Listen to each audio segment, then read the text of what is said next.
Você conhece a Rádio Web Divulgar?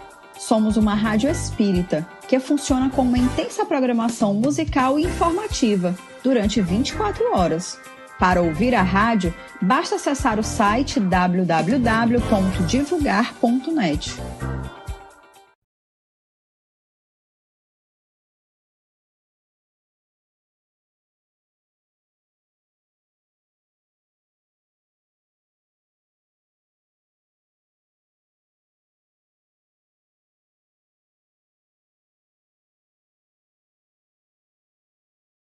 Ditosos, ditos e ditados para o Evangelho no Lar. Se encontra à disposição nas principais plataformas de venda. E um bom Evangelho no Lar para todos.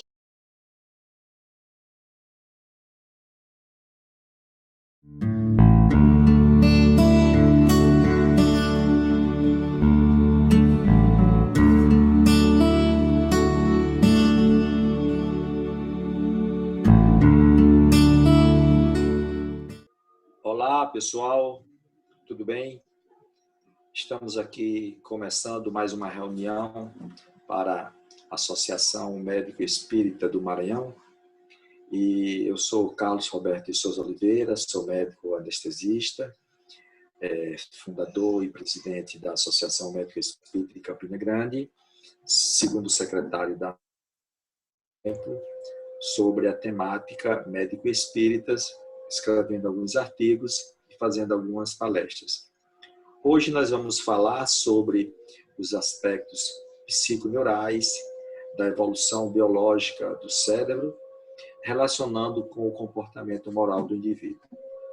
Porém, antes de iniciarmos a nossa fala, nós vamos fazer uma prece e para que a gente possa, como toda reunião que nós abordamos o tema de espiritualidade, termos o amparo dos amigos espirituais e daqueles que supervisionam as atividades das associações médicos espíritas no Brasil e no mundo. Então, fechemos nossos olhos por um instante, elevemos o nosso pensamento a Jesus para podermos rogar. Mestre amado, estamos aqui mais uma vez buscando levar a tua mensagem de espiritualidade, de compreensão sobre a vida, sobre o ser humano, principalmente relacionando-nos com os aspectos morais do aprendizado diuturno que todos nós temos que realizar na vida. Concede-nos, Senhor, as bênçãos dadivosas do amor, da paz, da compreensão e do entendimento. Mas, sobretudo, dai-nos a tua inspiração para que sejamos instrumento da tua vontade e possamos ser dignos da tua confiança, a fim de levarmos este conteúdo de espiritualidade e saúde para aqueles que desejam nos ouvir. Com a tua permissão e dos amigos espirituais que coordenam as atividades das exames, nós vamos iniciar a reunião de hoje. Que assim seja. Muito bem, amigos. Quando nós nos propomos a analisar a evolução do ser humano, nós vamos observar que existe toda uma cronologia de desenvolvimento do cérebro físico com o desenvolvimento do cérebro espiritual. E que esse desenvolvimento ele está relacionado diretamente com o comportamento moral do ser humano. Então, para termos uma ideia, se nós pegarmos aí 8 bilhões de anos, 8 milhões de anos de evolução, digamos assim, do ser humano, através dos estudos da antropologia, nós vamos observar que toda esta evolução cerebral, ela se deu às custas do lobo frontal nos últimos milênios para cá. Nós vamos observar, por exemplo, que há mais ou menos quando o Homo sapiens chegou na humanidade, há mais ou menos 200 mil anos para cá, praticamente o lobo frontal foi que começou a ganhar sua expansão. Estudos demonstram que a primeira consciência espiritual do indivíduo, ele aparece há mais ou menos de 100 a 200 mil anos atrás com o Homo de Neandertales, que é conseguido, digamos assim, um homem primitivo da nossa raça, que viveu por volta de 200 a 300 mil anos. E que, de lá para cá, há mais ou menos uns 35 a 40 mil anos, foi quando chegou o homem de Cro-Magnon, que são os mais parecidos com o homem moderno. Porém, foi com a chegada realmente do homem de Cro-Magnon, de 35 a 40 mil anos, que o cérebro se expandiu com as custas, principalmente do lobo frontal. Ou seja, que essa região anterior da nossa cabeça, do nosso crânio, do nosso cérebro, foi ocupando espaço e se desenvolvendo. É perfeitamente natural que a gente correlacionar que foi exatamente quando, dentro dos aspectos evolutivos, no homem, começou a se desenvolver o raciocínio, a lógica, a compreensão, a razão, a capacidade de fazer escolhas, o livre-arbítrio, ou seja, que vem se aprimorando nos últimos 200 anos para cá, nós podemos dizer. Então, um dos grandes estudiosos da evolução do cérebro, que é o Dr. Mário Beauregard, no Canadá, é norte-americano, trabalhou um tempo no Canadá, ele escreveu um livro muito interessante que se chama Cérebro Espiritual. E ele coloca lá o seguinte, vou ler o pensamento dele aqui para nós não perdermos nenhum conteúdo do que ele falou. Ele diz que uma evolução biológica orientada e intencional permitiu aos seres humanos moldar de maneira consciente e voluntária todo o funcionamento do nosso cérebro. Então, a gente já vê o seguinte, que o desenvolvimento do cérebro, por trás do desenvolvimento do nosso cérebro, existiu uma atitude voluntária e consciente da realidade espiritual que vinha aí, que nós podemos dizer, dessa consciência, ou do espírito, ou da alma, que vinha por trás disso daí, impulsionando o desenvolvimento do nosso cérebro. E ele fecha o pensamento dizendo o seguinte, essa evolução biológica, ela foi impulsionada não apenas pelos instintos de sobrevivência e reprodução, que são os princípios da evolução darwiniana coloca para todos nós, mas também por um complexo conjunto de percepções, metas, desejos e crenças. Ou seja, por trás de toda a evolução biológica, não é só a reprodução, a sobrevivência, o instinto de conservação, a seleção natural, vence o mais forte, como são pregados pela evolução darwiniana. Mas tem também aspectos subjetivos por trás disso aí, que são exatamente o quê? A nossa fé, as nossas crenças, os desejos, as ideias, os objetivos existenciais. Isso é importante porque, a partir daí, nós podemos compreender que existe uma psicologia evolucionária por trás de tudo isso aí, que é um ramo de estudo da neuroteologia que aborda exatamente a base neurológica da evolução sendo influenciada pela psicologia, ou seja, pelos fenômenos psíquicos, que aí vão desde os fenômenos espirituais, as experiências místicas, religiosas e transcendentais, que são objetos de estudo da psicologia evolucionária, que nos demonstra isso aí.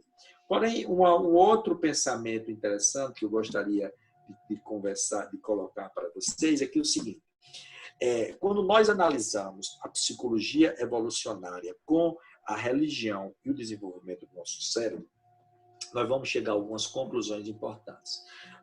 Um trabalho que foi apresentado por Sully e Volek, que é exatamente em dezembro de 2004, num artigo sobre Human Etiology, Evolução da Psicologia Evolucionária Humana, ele diz o seguinte, estudar o misticismo ou a espiritualidade como derivados da religião, nós estaremos invertendo a ordem natural dos fatos. Porque, na realidade, a religião é um fato posterior que começa com uma intuição mística ou com um fator espiritual importante.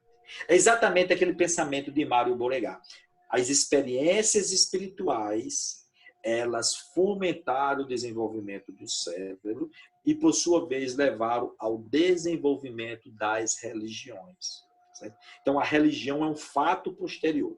Isso é importante a gente saber. Por quê? Porque a gente vai observar que a religião, como ela foi estruturada ao longo de toda a evolução, ela surgiu após as experiências místicas, espirituais, religiosas e os fenômenos transcendentais, mostrando que isto é o que é universal, que está em todas as culturas, em todos os seres, desde a sua criação. A espiritualidade, as experiências místicas, o fenômeno transcendental. E a religião, com seus dogmas, com seus critérios, com os seus roteiros, as suas práticas, foi algo posterior, criada pelo homem. E ela passa a ser criada de acordo com o nível de evolução da própria humanidade. Por isso que nós temos diversas religiões na nossa história, que começou desde adorar o Deus Sol, a Lua, o Trovão, passando pelo sacrifício humanos, entendeu? Pelo paganismo, depois pelo respeito pelas pessoas, os ritos exteriores, o Deus bravo, que se vinga, o Deus dos exércitos, até chegar no Deus do amor proposto por Jesus e mais atual no Deus proposto pelo Espírito de verdade, que é essa espiritualidade, esse ser transcendente que está presente em todos nós, independente da religião que nós professamos. Porém, quando nós vamos estudar todos esses aspectos, nós vamos observar que o nosso cérebro, a estrutura biológica, para que ela possui, digamos assim, estruturas responsáveis para poder manifestar exatamente os fenômenos autotranscendentes, que são as redes neurais, que são os caminhos por onde transitam as informações dentro do nosso cérebro.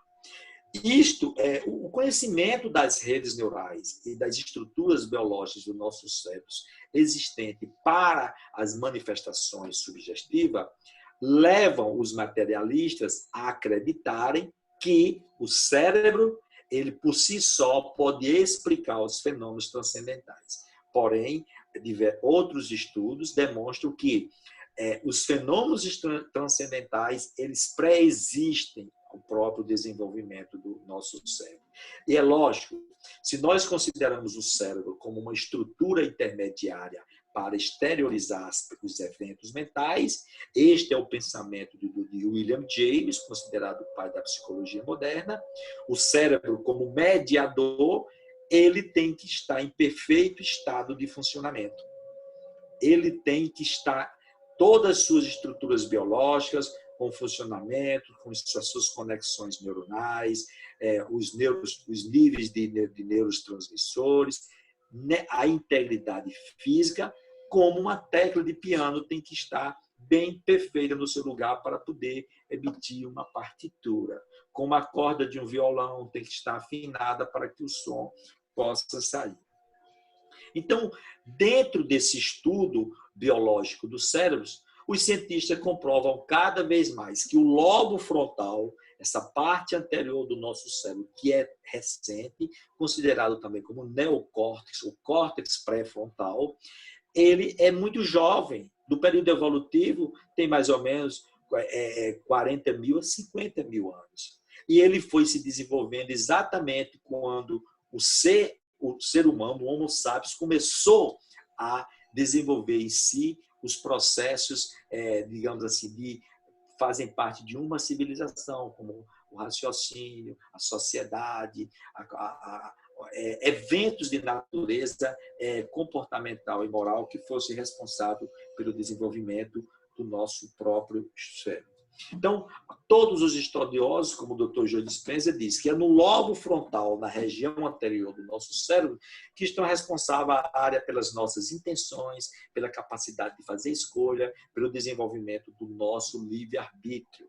Exatamente a capacidade que cada um tem de escolher os melhores caminhos, as suas atitudes que tem que realizar no cotidiano, ao longo de todas as experiências. Então, gente, fazendo um resumo de tudo isso daí, nós podemos colocar num pensamento de André Luiz que o seguinte, olha, o cérebro é o órgão de expressão da mente em trânsito da animalidade primitiva para a espiritualidade humana. Então, o espírito, ou a consciência, ele vai utilizar do cérebro físico para que ele possa manifestar as suas necessidades, como também as qualidades do seu aprendizado. E assim ele vai construindo os seus próprios invólucros, que são as túnicas das suas exteriorizações, pelo somatório das experiências adquiridas em cada encarnação. Então, todo o nosso corpo espiritual, seja o corpo astral, corpo mental, duplo etérico ou corpo físico, esses envoltórios da alma, eles foram construídos lentamente ao longo de milhares de anos de evolução, onde a consciência espiritual teve a oportunidade de ir transferindo o aprendizado de cada encarnação, arquivado em forma de experiências, para moldar o seu futuro corpo, a sua túnica de exteriorização. Isso está em perfeita sintonia, como eu falei, com o conceito do que William James coloca, quando ele diz que o nosso cérebro ele não produz os eventos mentais. O nosso cérebro ele serve como mediador, ele é o intermediário entre os dois campos, os dois mundos, o mundo espiritual e o mundo físico, a realidade subjetiva e a realidade objetiva. Em perfeita sintonia com o pensamento de Calderaro, colocado por André Luiz, que eu citei agora do livro No Mundo Maior. Cérebro como órgão de expressão da mente, de transcrição dos eventos mentais. André Luiz ainda coloca uma outra informação interessante lá no livro Evolução em Dois Mundos, quando ele fala sobre a evolução morfológica relacionando com a moral. Então ele diz, toda a evolução morfológica do homem ou do ser vivo, mesmo considerando nos homens primitivos, prosseguiu emparelhando-se com a evolução moral. Então, se nós falamos de evolução biológica, de evolução psíquica, nós temos que correlacioná-la com a questão da moral. Por quê? Porque caminham lado a lado. É a evolução moral que vai determinando as modificações necessárias na evolução psicobiológica. Daí o título do nosso estudo, uma abordagem psiconeural da evolução do ser, da evolução moral do ser humano. Ou seja, são os aspectos morais que são determinantes, conforme André Luiz coloca, conforme esses estudiosos cientistas já colocaram, e conforme uma grande experiência que foi feita pelo Dr. Jorge Moll, que é um neuroradiologista do Brasil, onde ele analisou que as decisões morais elas são registradas no nosso córtex pré-frontal, a região do mais recente do nosso cérebro, como eu já tenho falado para vocês. Então, ele fez um trabalho muito, muito bonito, onde ele envolveu a questão das pessoas fazerem sacrifício pessoal, ou doando dinheiro por uma causa nobre, ou então você sendo contrário a desenvolvimento, à produção de armas, à violência, tudo isso aí, e mostram que exatamente a região córtex frontal, a mais recente do nosso cérebro, elas é que são ativadas quando o indivíduo ele manifesta esse desejo de lutar, de defender uma causa nobre que tenha um conteúdo moral forte, responsável pelo próprio desenvolvimento do nosso cérebro. Então, a conclusão do trabalho do Dr. Jorge Moll Neto diz o seguinte: sabemos que as boas ações estão relacionadas a um bem-estar mais prolongado do que as conquistas particulares que têm um efeito momentâneo. Ou seja, uma atitude altruística, quando ela é feita de forma espontânea, voluntária e consciente, ela proporciona ao indivíduo um nível de satisfação pessoal muito mais duradoura do que uma conquista material. Por exemplo, a troca de um carro novo, a compra de um bem material, a compra a troca do celular por um mais recente, ou seja, são conquistas que trazem um prazer, mas é um prazer muito passageiro. O prazer é mais duradouro quando ele envolve essas questões morais do ser humano.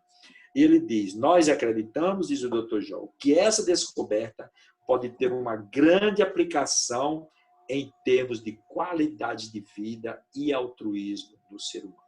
Então, é muito importante nós nos conscientizarmos disso para nos estimularmos a praticar o bem, a fortalecer os fatores morais dentro de cada um de nós, com o objetivo de aprimorar o nosso cérebro psicofísico, tanto o nosso cérebro orgânico como o nosso cérebro espiritual. Então, fazer o bem, trabalhar as questões morais da vida são muito importantes para que o indivíduo tenha essa ação de bem-estar muito duradoura. Daí nós precisarmos fortalecer o laço moral do indivíduo. O lado moral é que nós precisamos fortalecer. Nós aprendemos com a doutrina espírita que essa questão da transformação moral ela é sempre enfatizada para os nossos estudos. Se nós buscarmos, por exemplo, o conceito de espírita colocado pelo codificador no Evangelho segundo o Espiritismo, ele diz o seguinte, abre aspas, conhece o espírita pela sua transformação moral e pelos esforços que ele faz em domar as suas más inclinações, fecha aspas. Ou seja, para que nós sejamos nos dizer assim, rotulados como espíritas ou mesmo como cristãos, nós temos que buscar um aperfeiçoamento, um aprimoramento contínuo dos aspectos morais da nossa vida. E, então, conhece o espírita não é pela sua perfeição moral, embora já tem espíritos da sua perfeição moral. A perfeição moral é a nossa meta, mas nós precisamos, no dia a dia, nos esforçarmos para corrigir as más tendências. O que são as más tendências e as más inclinações?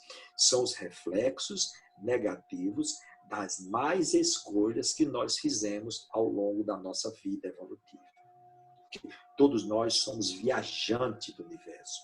Nós estamos viajando ao longo do tempo, como eu já disse, construindo a túnica da nossa exteriorização, definindo a nós próprios, através do somatório das nossas experiências, que são frutos das escolhas que nós realizamos na vida, no exercício pleno do nosso livre-arbítrio, da liberdade que Deus concedeu a cada um de nós. Porém, da mesma forma que somos livres para semear, somos compulsoriamente responsáveis pelas consequências daquilo que semeamos. Daí, junto com a lei de liberdade, vem a lei de causa e efeito para exigir de cada um de nós a responsabilidade pelas consequências das nossas escolhas.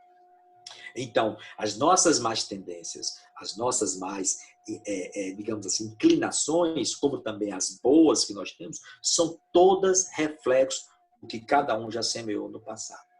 Então, daí a necessidade de cada um buscar compreender a si próprio, nesse mundo íntimo, para poder se esforçar e fazer as mudanças necessárias. E essas mudanças têm que ser feitas principalmente dentro do aspecto moral da vida do ser. Então, o que é a moral, certo? Como podemos definir moral? No Livro dos Espíritos, na pergunta 629, Kardec fez essa pergunta.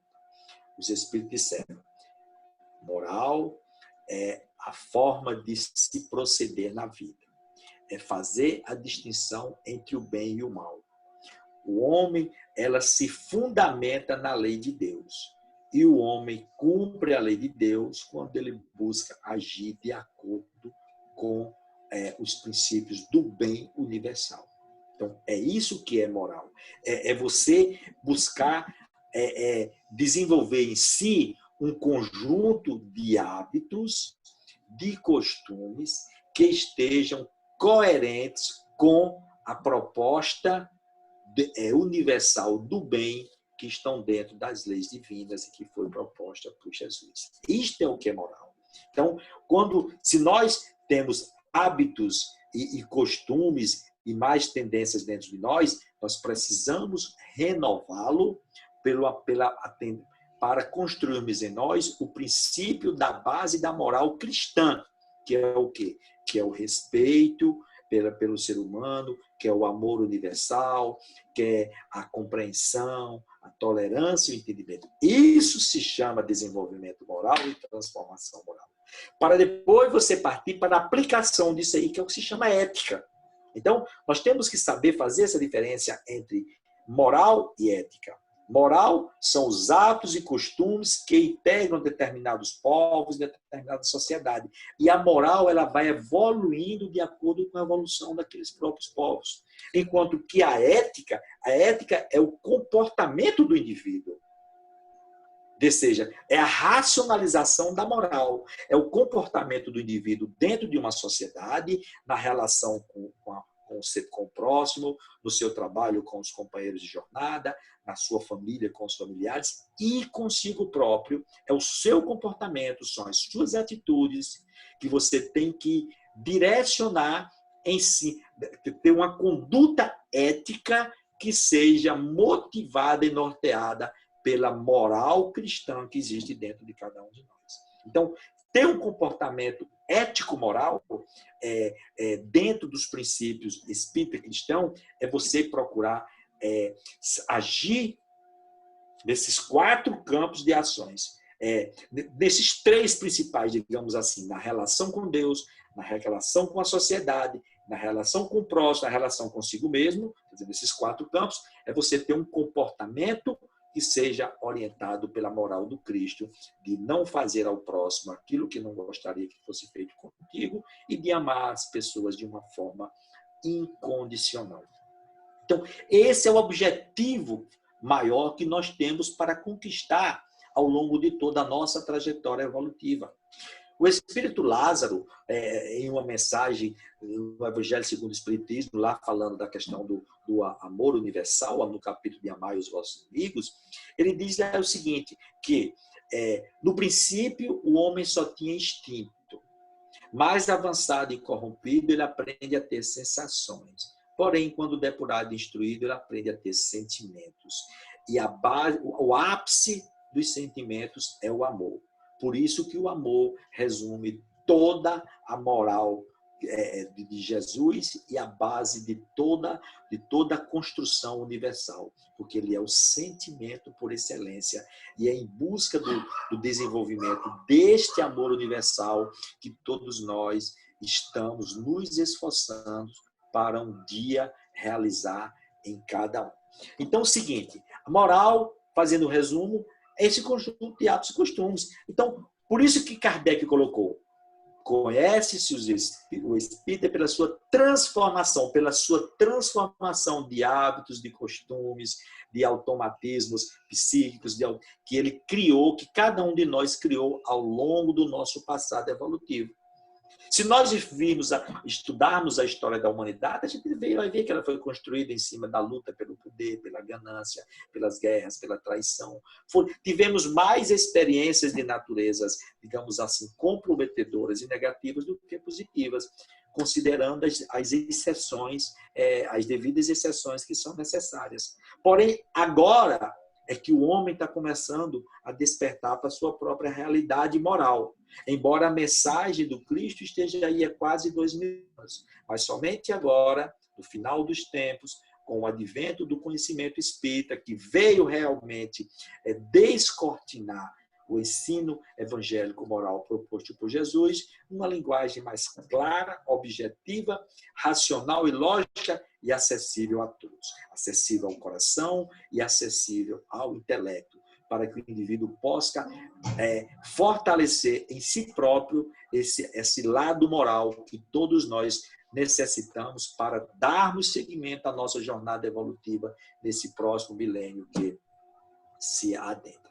Então, quando a gente fala nessa relação ética e moral, eu gosto muito de analisar a proposta colocada pelos grandes filósofos que surgiram exatamente na época certa, como Immanuel Kant, como Goethe, entendeu? Que são os precursores do iluminismo, que trouxeram uma nova forma de pensar para a humanidade. De pensar com lógica, pensar com entendimento, pensar com razão. Então, Goethe, por exemplo, Goethe coloca que a moral está fundamentada no mundo das ideias, ou seja, os conteúdos morais do indivíduo estão arquivados no mundo das ideias. Certo?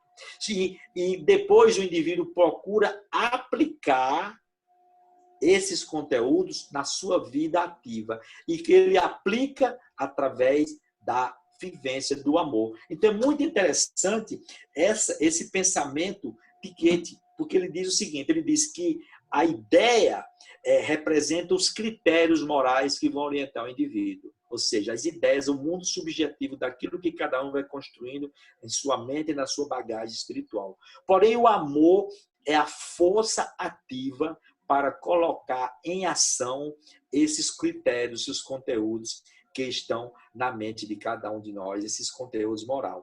Então, ele diz o seguinte, olha, existe dever quando nós amamos aquilo que ordenamos a nós mesmos. Olha só como é interessante esse pensamento colocado por Johann Sebastian Goethe, quando ele, esse grande filósofo alemão, quando ele diz que o verdadeiro dever moral não é o que é imposto de fora para dentro.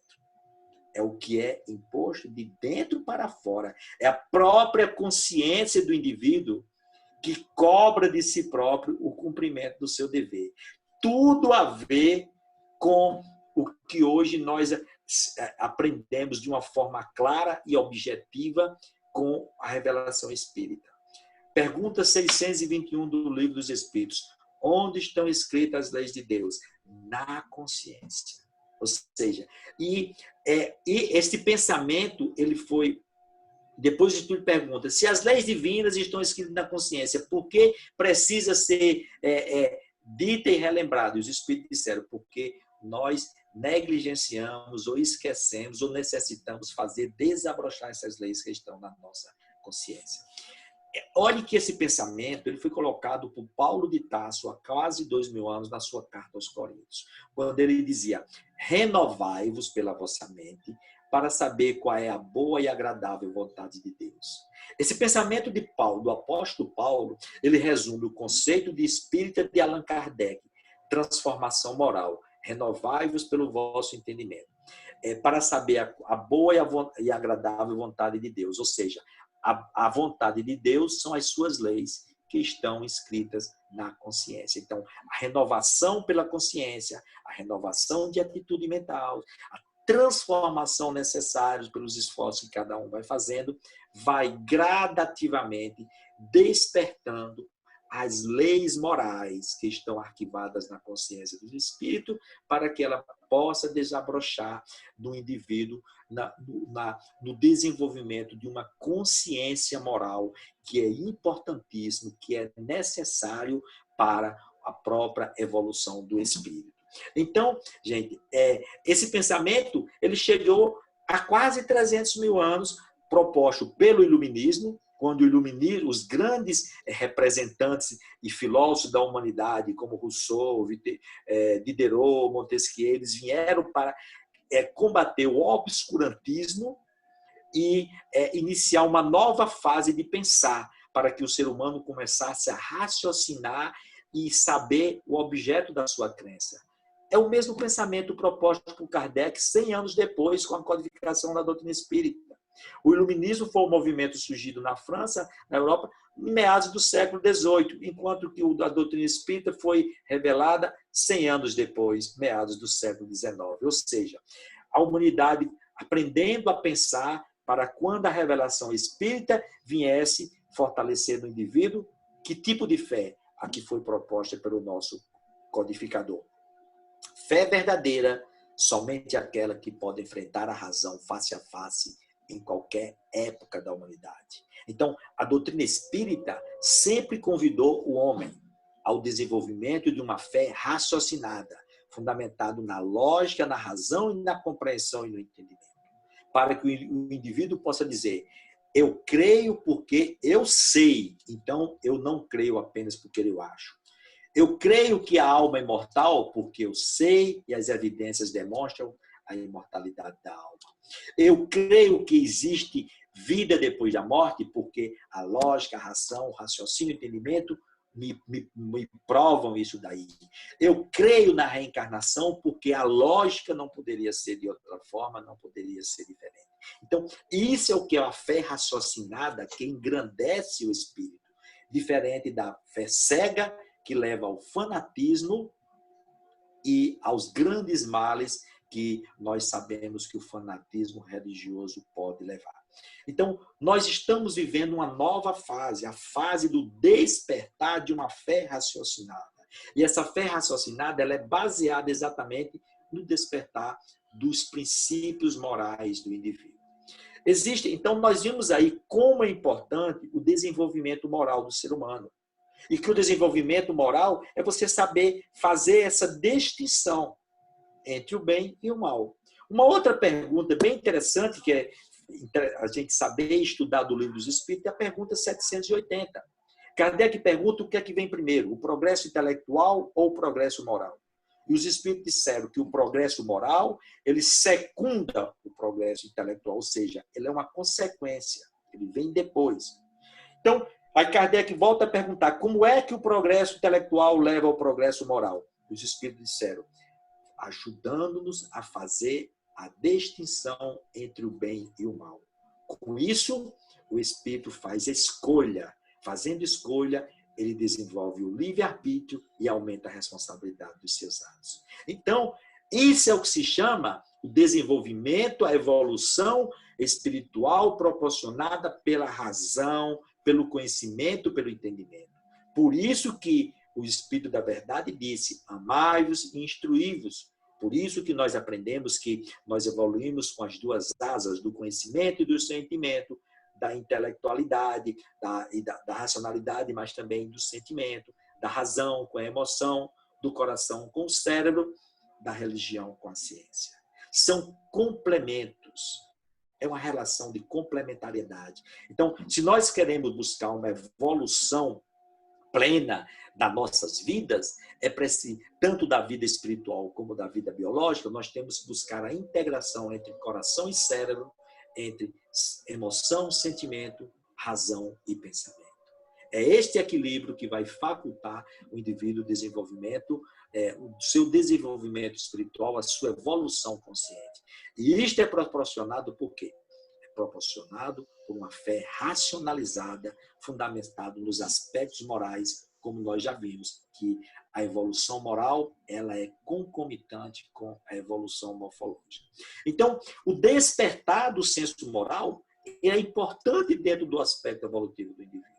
Então, voltamos a outra pergunta interessante do Livro dos Espíritos, que é logo no início, a pergunta de número 10. Kardec pergunta se um dia o homem vai compreender a natureza íntima de Deus e compreender os seus mistérios. E os Espíritos disseram que um dia ele só vai compreender isso aí quando ele desenvolver o senso moral dentro dele. Está lá a resposta dos Espíritos e o comentário que o Kardec faz embaixo. Então, o desenvolvimento do senso moral no espírito vai fazer com que ele gradativamente compreendam as leis de Deus que estão escritas na sua consciência, e aí ele vai compreendendo os mistérios da criação. Olha como é belíssimo essa integração de informações colocada desde quando Jesus coloca que Deus tem que ser adorado em espírito e verdade, quando o apóstolo Paulo nos convida à renovação, transformação de atitude mental para compreender a boa e agradável vontade de Deus, quando Paulo, escrevendo aos Romanos, diz que a glória do justo é o testemunho da sua consciência, e quando hoje Kardec nos coloca a necessidade, através das respostas dos Espíritos da Verdade, do desenvolvimento do senso moral compreendendo como moral a regra de se distinguir o bem e o mal. E o indivíduo ele age bem quando ele procura fazer o bem para todos. E fazer o bem para todos é você respeitar o próximo, é você não desejar ao próximo aquilo que você não queria para que fizesse contigo. A base moral evangélica proposta por Jesus. Então, o despertar do senso moral, ele é necessário. Então, estudos demonstram que o despertar do senso moral, ele começa desde a infância. Crianças com 5 anos de idade, eles já conseguem, desde 5 anos de idade, manifestar conteúdos de natureza moral em si próprio. E que o despertar do senso moral, ele envolve 3 componentes principais, que é a simpatia, a compaixão e as ações generosas. Então, uma vai sendo motivadora da outra.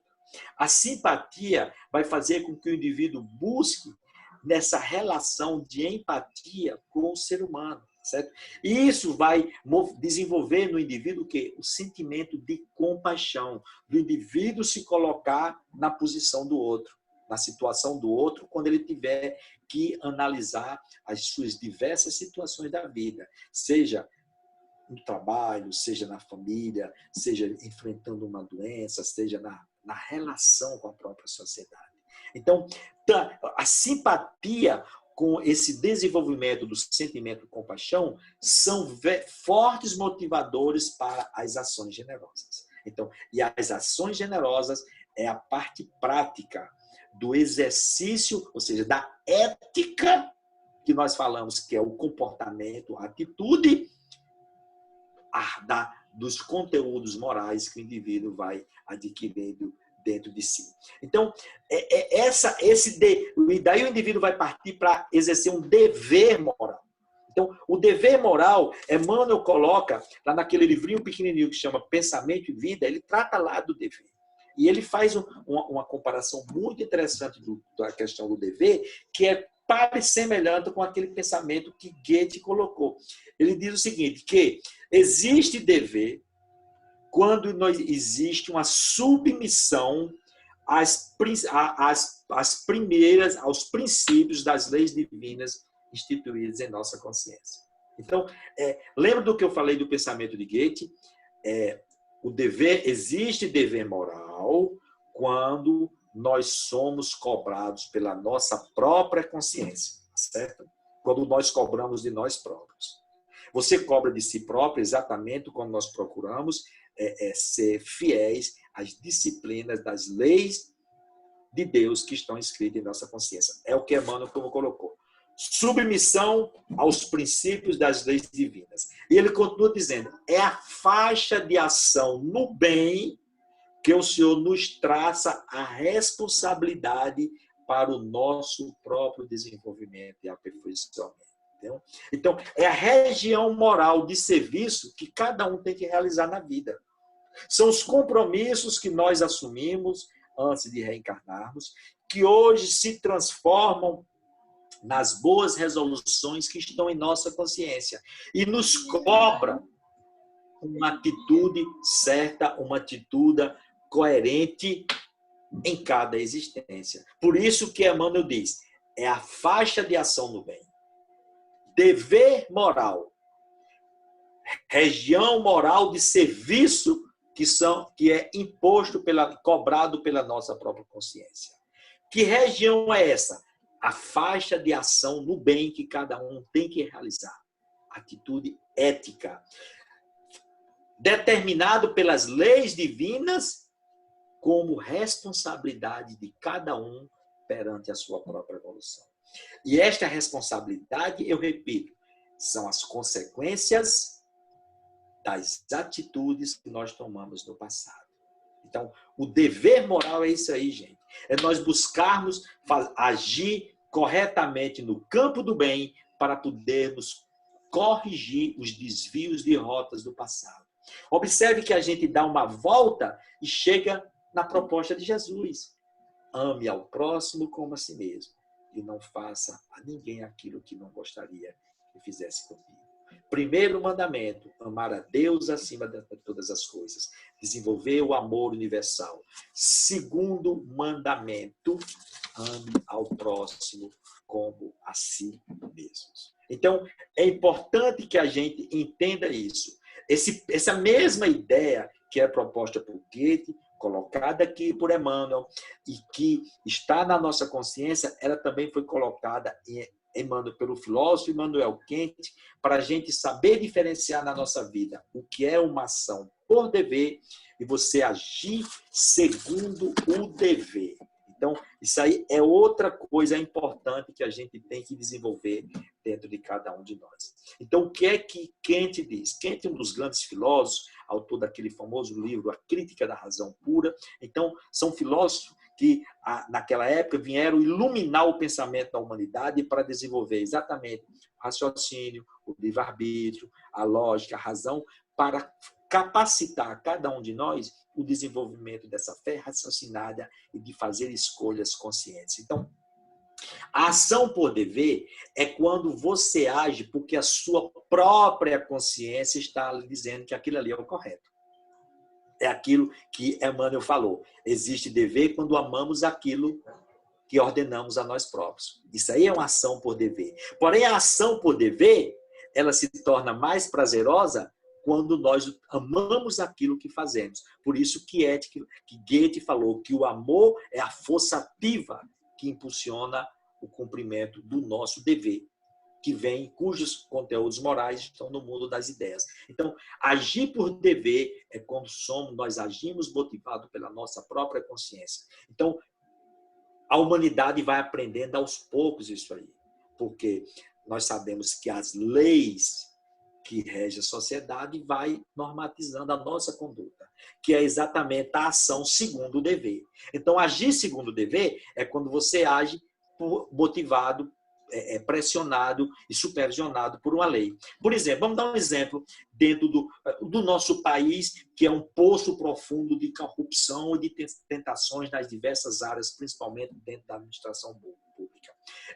Aquele gestor público, independente do cargo que ele ocupe, seja presidente, seja parlamentar, seja vereador, seja simplesmente o diretor de uma unidade de qualquer serviço. Então, se ele tem a oportunidade de se locupletar do bem público, ou desviar recursos, ou ser corrupto, ou gerenciar fazer o má gerenciamento das verbas públicas que estão nas suas mãos, de repente ele pode agir por dever, se a consciência dele diz que ele não deve usufruir R$1 daquilo que está sob a sua responsabilidade.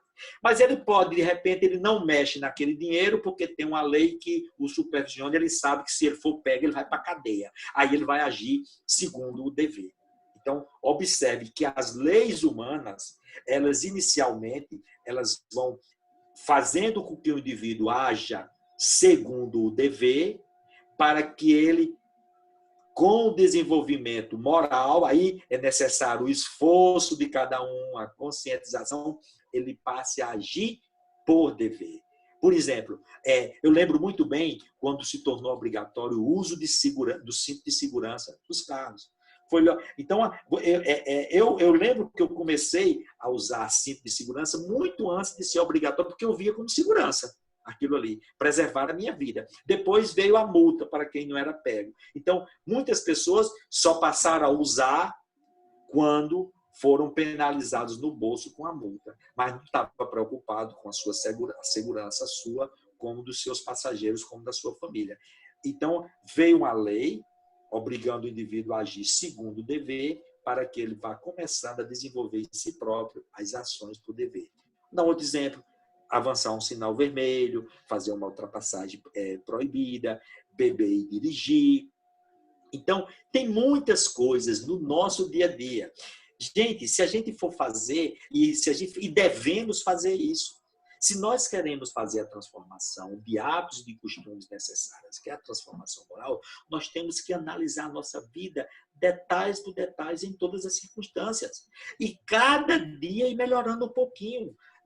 Não vamos querer dar grande salto, dizer, eu vou me transformar num espírito puro, perfeito, da noite para o dia. Não é assim. O importante é, como se eu dizer, que seja devagar e sempre. Quem puder caminhar passos mais rápidos, tudo bem. Quem se sentir mais seguro para dar grandes passos, é um mérito à vitória. O que nós não podemos é ficar parados, o que nós não podemos é ficar estagnados, ficar presos no labirinto da lei de causa e efeito, apenas cada existência corrigindo as consequências dos desvios da existência passada. Então, nós temos que sair desse ciclo vicioso. Daí a necessidade que nós temos de ter esse esforço, de nos esforçarmos para vencer as nossas más inclinações, as nossas más tendências. Então, renovar, cada um começar a desenvolver em si próprio uma ação por dever, já é um grande avanço você vigiar não somente as suas atitudes do ponto de vista material, mas também as atitudes interiores. Você começar a fortalecer em si a oração, você começar a fazer o bem, não porque está com medo de ir por um umbral, mas fazer o bem porque a gente sabe que faz parte da nossa essência e de entrar em sintonia com as leis divinas, fazer o bem ao próximo. É fazer o bem sem saber a quem. Que a mão direita não sabe o que a mão esquerda faz, como disse Jesus. Então, esse é o princípio maior da caridade. Tudo bem que no início a gente começa a se preocupar com espiritualidade, com caridade, com religiosidade, com imortalidade, porque a gente tem medo de morrer, a gente tem medo de adoecer e não sabe como vai enfrentar, a gente fica com medo de determinadas religiões para ir para o inferno, outros querem ir para o céu, uns ficam com medo de ir para o umbral, outros querem ir para as colônias espirituais mais elevadas. Esta é a motivação inicial, é perfeitamente compreensível, porque entre não fazer o bem e fazer motivado por isso aí, fazer motivado por uma intenção aí, já é um progresso. Até que nós vamos compreender que fazer o bem vai nos trazer uma satisfação interior maior quando não houver intenção alguma pela recompensa. Existem trabalhos científicos que demonstram isso daí. A doutora Sônia Lubomirski, da Universidade de Stanford, fez um trabalho onde pegou 2 grupos e mandou fazer o bem. Esses grupos faziam 5 atos de caridade, 3 atos de caridade por semana, ou melhor, 5 atos de caridade durante 6 semanas, fazendo atos de caridade. E depois ela foi analisar qual foi a conduta que a conclusão do trabalho. A prática da benevolência torna as pessoas voluntárias mais felizes. A felicidade ela é mais duradoura quando o indivíduo não espera resposta, quando ele não espera nada em troca. Ou seja, hoje a evidência científica mostrando a ideia proposta por Jesus. Então, é preciso nós buscarmos fortalecer o dever moral dentro de cada um de nós. E o dever moral, ele também tem conteúdos. Kant diz que o dever moral se fundamenta no princípio da justiça, da generosidade e da dignidade. Da justiça é você procurar respeitar os direitos alheios. Aqui, o meu direito termina onde começa o direito do próximo. O meu dever vai até o ponto que eu tenho que respeitar os direitos dos outros. A generosidade é você exatamente colocar em si próprio as ações generosas da prática do bem, do amor e da caridade universal. E pela dignidade. A dignidade é o respeito pelo ser humano, pela sua realidade. Respeitar o próximo como ser humano, como indivíduo, como companheiro imortal, como colega de jornada, como um ser igual a você. Ninguém pode amar a Deus sem amar ao próximo. E toda vez que você ama o próximo, você ama a Deus, porque Deus está no próximo, assim como Deus está dentro de você. Isto é o princípio da dignidade. Então, os principais conteúdos do desenvolvimento moral do indivíduo e o cumprimento que nós temos na sociedade, nós temos que buscar colocar esses 3 conteúdos. Justiça, generosidade e dignidade. É assim que cada um vai buscando realizar em si próprio as transformações necessárias. Tão necessária nesse momento de transição que a humanidade está vivenciando. Todos sabem que nós estamos vivendo um processo de transformação. O 3º milênio, ao qual a Terra está destinada como período de regeneração, está aí nas nossas portas. É amanhã. Emmanuel fala no livro Entrevista que a Terra entrará na fase de regeneração por volta de 2057 e 2060. Só faltam 40 anos. É um piscar de olhos dentro da evolução, considerando que a evolução da civilização tem aí 40 mil anos, que Jesus esteve aí descendo essa mensagem maior de renovação há 2.000 anos, o que são 40 anos. É um piscar de olhos. E Dr. Bezerra já falou que os raios da alvorada surgem no horizonte, retroceder não é mais possível. Nós temos que avançar buscando as transformações individuais que são necessárias para podermos influenciar nas transformações coletivas que estão sendo impostas quando o homem não faz as transformações necessárias. Está lá na pergunta do Livro dos Espíritos, 788, se eu não me engano, sobre a questão do progresso. Deus suscita, está aqui, pergunta 783. O progresso da humanidade faz de forma regular e lenta que resulta das forças das coisas. É o que vem acontecendo nos últimos, digamos assim, 200 mil anos desse avanço do progresso intelecto-moral. Porém, quando um povo não avança rápido o suficiente, a providência provoca de tempos em tempos um abalo físico-moral que o transforma. É o que nós estamos vivenciando hoje com esta pandemia, com os maremotos, com as provações coletivas, ou seja, esses abalos físicos e morais, convidando o indivíduo ao repensar na sua própria vida. Então, para finalizar, eu vou deixar aqui para vocês um pensamento muito importante, que é do grande escritor e literato Fernando Teixeira, que chama-se Travessia, que convida o indivíduo exatamente a realizar uma nova conduta ética para o terceiro milênio. A nova ética do terceiro milênio tem que ser fundamentada na ética moral proposta por Jesus. Isso nós temos que nos conscientizarmos. Se nós quisermos herdar a Terra como campo de aprendizado e de experiência para a nossa própria evolução. E podemos dizer que, diante dessa provação coletiva, desse isolamento, dessa pandemia virótica que a humanidade pensa, do ponto de vista, digamos assim, subjetivo, a maior pandemia que eu acho que a humanidade enfrenta é a indiferença pela dor, pelo sofrimento alheio, ou seja, a indiferença que existe ainda do homem pelo próprio homem. Quantas crianças morrem de fome e por falta de assistência básica no planeta, enquanto muitos dinheiros são gastos em outros recursos, por armas e por outros destinos, aí, outros projetos egoístas, tanto individuais como de nações, e a humanidade, aí, muitos irmãos morrendo de fome. Mas eu tenho certeza que isso vai mudar e esta pandemia está convidando a humanidade a uma nova reflexão. Então, o poeta, o literato Fernando Teixeira, ele tem um poeta de Travessia, onde ele diz exatamente o seguinte: chega um momento em que nós devemos abandonar as roupas usadas que já têm a forma do nosso corpo e nos levam sempre aos mesmos lugares. É o momento da grande travessia. Se não ousarmos fazê-lo, correremos o risco de ficar perdido às margens de nós próprios.